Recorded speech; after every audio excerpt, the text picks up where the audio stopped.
અને મહત્વપૂર્ણ સમાચારો પર નજર કરીએ તો ગૌણ સેવા પસંદગી મંડળ દ્વારા નવી ભરતીની જાહેરાત કરવામાં આવી છે। માર્ગ મકાન વિભાગમાં 100 આસિસ્ટન્ટ મેનેજરની ભરતી તો બીજી તરફ મહાનગરપાલિકામાં 145 સેનેટરી ઇન્સ્પેક્ટરની ભરતીની જાહેરાત કરવામાં આવી છે। મહત્વપૂર્ણ સમાચાર હાલ ભરતીને લઈને સામે આવ્યા છે।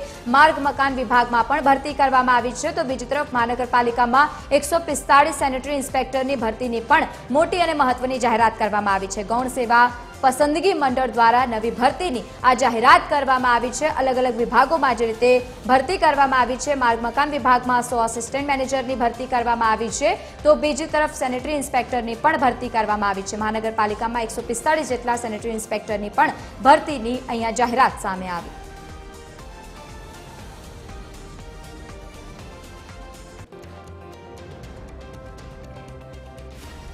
તો મહત્વના સમાચાર હાલ સામે આવ્યા છે। આ વચ્ચે તમને જણાવી દઈએ કે જે રીતે ભરતીને લઈને આ સમાચાર સામે આવ્યા, અલગ અલગ બે વિભાગોમાં સમાચાર સામે આવ્યા ભરતીને લઈને।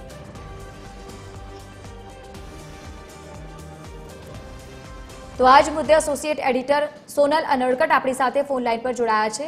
સોનલ, જે રીતે ભરતીની અહીંયા જાહેરાત કરવામાં આવી છે બે અલગ અલગ વિભાગોને લઈને, શું વધુ વિગત? જી, ગૌણ સેવા પસંદગી મંડળ દ્વારા લાંબા સમયથી જે ભરતી માટે થઈને રાહ જોઈ રહી હતી તેની ભરતી બહાર પાડવામાં આવી છે। માર્ગ મકાન વિભાગમાં 100 આસિસ્ટન્ટ મેનેજરની ભરતી બહાર પાડવામાં આવી છે। સાથે સાથે જ મહાનગરપાલિકાની વાત કરીએ તો 145 જેટલા સેનેટરી ઇન્સ્પેક્ટરોની ભરતીની જાહેરાત જે છે તે બહાર પાડવામાં આવી છે। ઉલ્લેખનીય છે કે લાંબા સમયથી ઉમેદવારો ભરતીની રાહ જોઈ રહ્યા હતા અને આ સંદર્ભે સરકારમાં પણ અનેક રજૂઆતો કરવામાં આવી છે, ત્યારે આખિરકાર જે ભરતી છે તે બહાર પાડવામાં આવી છે। બિલકુલ, આભાર સમગ્ર માહિતી સાથે જોડાવા બદલ। તો ગૌણ સેવા પસંદગી મંડળ દ્વારા નવી ભરતીને લઈને જાહેરાત કરવામાં આવી।